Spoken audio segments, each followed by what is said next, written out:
Welcome back to Final Sector, guys. This is Michael and Kyle. As always, we're looking at Baku this week, the preview of Baku, and rejoice, Australian New Zealand fans. The race is at a time that isn't shit.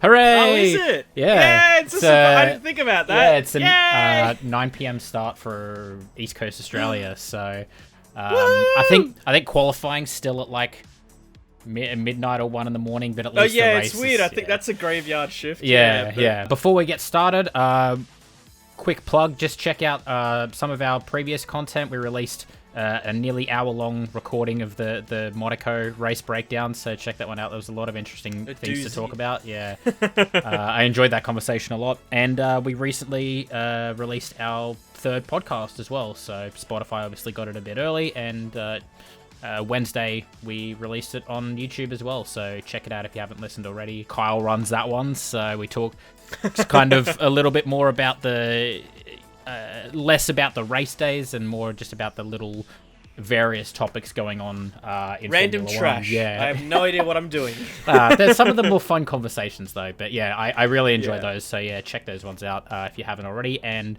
like and subscribe if you're on YouTube, and follow our page if you're on Spotify to see more. But yeah, let's get into the Baku preview. Where do we start? I mean, the one place I will start is I think you might have actually mentioned on the podcast regarding the safety issues with Baku's pit lane. The race promoter is looking at modifying the pit lane entry amid the safety concerns. So I'm not sure exactly what they're doing yet, but yeah, they're obviously trying to make that a little bit safer, given I think every year for the last 2 or 3 years, there's been drivers saying, it's unsafe. That's fine. It's unsafe. Yes. And now they're like, okay, fine, we'll change it. We have 2 drivers that have massive crashes nearby the area, and they go, okay. We don't want another Grosjean incident, please. Yeah, so, and also the situation regarding the current circuit curbs will be reviewed over the weekend. So obviously these new cars don't react to curbs quite as effectively as the previous cars. They said they're going to be reviewing whether or not certain curbs, if drivers come up and say, no, this curb's like dangerous, or it's just not working as intended, then they're going to be sort of, I think, monitoring that in the practice sessions, and then changing it as required. So a couple of things, I guess, to keep an eye out in terms of track changes. Outside of that, not much has changed. Pirelli are bringing the same tyre compounds as last year, the 3 softest, despite the tyre issues last year. But they are different tyres, so they seem confident that they're not gonna do what last year's did. So yes, which would be good. We don't want to see that again. What are you looking forward to? What are you expecting from this weekend? Well, I know everyone says it. I mean, we had the first year of Baku, which is a bit of like, oh god, why did we come here? And then since then, it's just been banger after banger. It really has, yeah. And it's not just been because of like luck, and then you kind of go, yeah, but in a vacuum, it kind of shouldn't work. I mean, it has that massively long straight, which helps. I think all like kind of the first kind of sector just really helps, because then even if they close up on the straight, then often that second straight, it's not like it's a free pass. Often you get really a lot of fighting there, and especially on lap 1, I think this is a great track for first lap, because it's kind of so wide, but then the apex is so narrow, and you can really go like 3 or 4 wide, but then it's so easy to get shot off into the wall. I think really with these new cars and following probably means they're going to be even closer, so hopefully even more battling than normal, even though we normally get a lot. And it's normally quite interesting. There's normally quite a lot of carnage even in practice, and I think with these cars, the drivability seems a lot trickier. We could see a lot more carnage, so it's going to be interesting. And I think as we go into thinking about who's going to do well or not, it's really hard. It's really, really hard. It's tough, yeah. I think the big thing that you mentioned there is the following again. The last sector of Baku it's been typically pretty hard to follow through there. That's more of a flowing, like that's sort of coming out of a slow speed section into more flowing onto that big long straight. It's been somewhat tricky unless you have such a big pace advantage. It's been tricky to follow through there to even get onto the straight, and you have to pretty much entirely rely on the DRS, which, to be fair, it's a long straight and a long DRS zone that we have seen a lot of overtakes on that main straight. But this could make it even easier. I'm wondering if that DRS zone is going to be too powerful, because we've seen in the first few races that DRS in general is in certain scenarios it seems to be a lot more powerful than last year, and this is a very long straight, a very long DRS zone, and if they're a lot closer, I feel like a lot of these overtakes are going to be too easy, like far too easy, like done halfway down the straight. Sometimes they would set up to kind of then back and forth through that first section, but now they're just going to whip through. But maybe they'll whip through so early that then the other guy has a chance to whip through again. We haven't seen that before, to be fair. So it might kind of work out, but it's still an overall problem we've seen. But maybe they will reduce it. We don't know yet. I think on that as well, it'll be interesting to see in quali, because I know last year, everyone would be like 5 or 6 seconds apart, because the effect from like the toe was most optimal when you were like 6 seconds behind someone on that straight. So I'm wondering this year if they'll try to be closer, if they'll be further away. I mean, the championship's quite hot. I'm curious how it'll work, whether teams in the final kind of take turns giving each other drag, or how it works. Or I think we often forget about that dynamic. So I haven't been to a track like Monza where it's been important for a while, but this is a track, and especially now, if it's easy to follow, where hey, maybe there's a bit of Q2 Alonso, you go first, then Ocon's going to go first, and so I reckon quali will be spicier than ever around here too, not just the race. And I guess speaking of Monza, remember that one Monza weekend where no one made the checkered flag, that because they were all looking for the toe and all looking for the. It could be. Mate. That was more important than ever. Oh, that was freaking hilarious. I want to see a situation. No, I mean, surely they've learned from the mistakes not to do that again. But like you say, that toe is so important. I guess the one thing to keep an eye on is we had Monaco in between. Obviously Spain, Red Bull, and Verstappen in particular had that DRS issue, which they seem to think they've fixed, but Monaco wasn't a real test because we're one DRS zone and it's activated at a lower speed, blah, blah, blah. If you want to read up, you can read up other smarter, more intelligent people than us have done reports on that. But this is, I guess, the real test, whether or not the fixes that they put in place actually have fixed his DRS. And if it hasn't, then he's going to be in real trouble from the offset. So hopefully for Verstappen and for Red Bull, that issue is fixed. They've gotten on top of it. Yeah, and I do think Red Bull could be quite strong here, given their top speed advantage over Ferrari. You think about Miami, where they were just that much faster at the top end. Whether or not Ferrari have a little bit extra remains to be seen. Mercedes were very fast at the top end in the speed traps in Spain. They could throw something in the works there. I did not think about that already, but you're right. Yep. They could actually throw their hand in quite easily. Yeah. They could. They do seem to struggle, as we saw at Monaco, in those low-speed sections, though. So I think they'll probably still struggle in the the second half of the Baku circuit. But again, I think it's something. It could be interesting if they get ahead of someone, and then down that straight they can just stay ahead because of the speed. But then in the twisty stuff, they get blocked up. So as we say, if it's a one stop, then maybe you'd less so see it. But if we're maybe talking another race, so there's a 2-3 stop highway, I haven't looked at the weather, maybe it'll be hot or cool, I'm not sure. You could see a scenario where actually the Mercedes could really be there to spoil someone's day and potentially pick up a P3 or better if they get lucky. So yeah.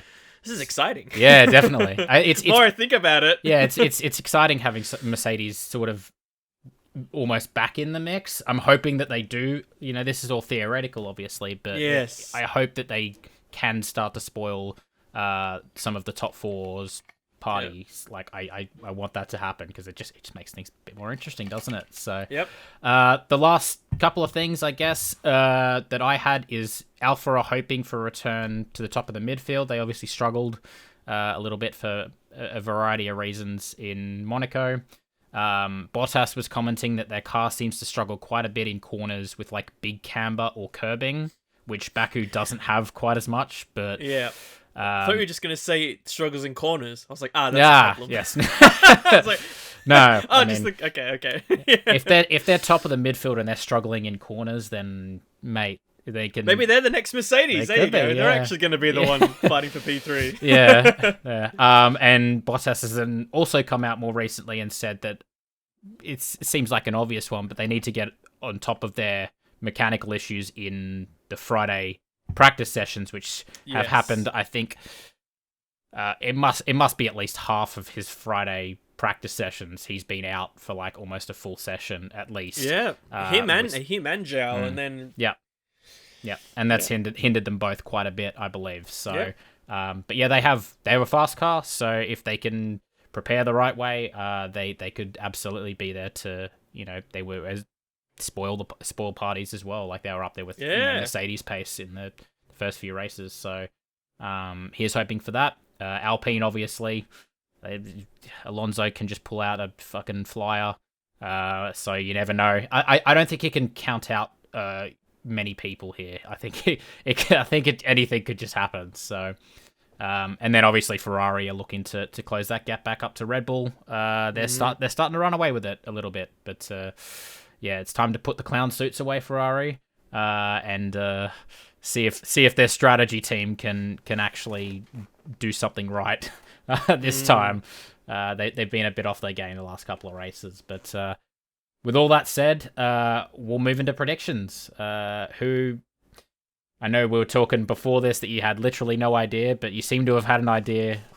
Do we start off with scores, or do we do scores after? Oh yeah, scores. Yep. Yes. No, we'll do scores. That's a good point. I was trying to look over that because abysmal and I'm disappointed. But you're just like, I'm gonna forget it. No, it's fine. So our current scores, out of 13, obviously we didn't do Monaco because we didn't have the Monaco preview video, so we couldn't do that. But we're sitting at Kyle's 5 out of 13, and I'm 4 out of 13 of predictions. So, moving on. There's not much of note to say there. Yeah. As always, though, play along. You almost certainly score better than us. Like I said, we're batting. I'm at like less than a third, so yes, you'll probably do better 30, than me. yep. But yeah, let's talk about who we think will top qualifying. Who do we think's gonna get pole position this weekend? You want me to go first? You go. Yeah, it's all you, mate. So as we said, this is really hard to pick, and I think you kind of just have to go off of your gut. Yep. I think my trend this year, which I still want to back, is I still think on quali day, Ferrari in their essence are decent. I still think. I reckon it. I don't know. I think just in plain kind of whatever air, I think the Red Bull won't gain enough on the straight compared to the Ferrari, that Leclerc won't be able to get the pole for it. And Leclerc did get the pole last year as well, and I think that's a good omen that he likes it here too. So I'm going for Leclerc on pole for those reasons. Right. He does seem to do well here, and I think Ferrari on one lap pace do seem to be pretty strong in Baku. Historically speaking, so yes, it's not a bad shout. But I've gone with Max. Good. We like a bit of change up. I'm not convinced that Ferrari have. I think the top end speed's going to be a real factor.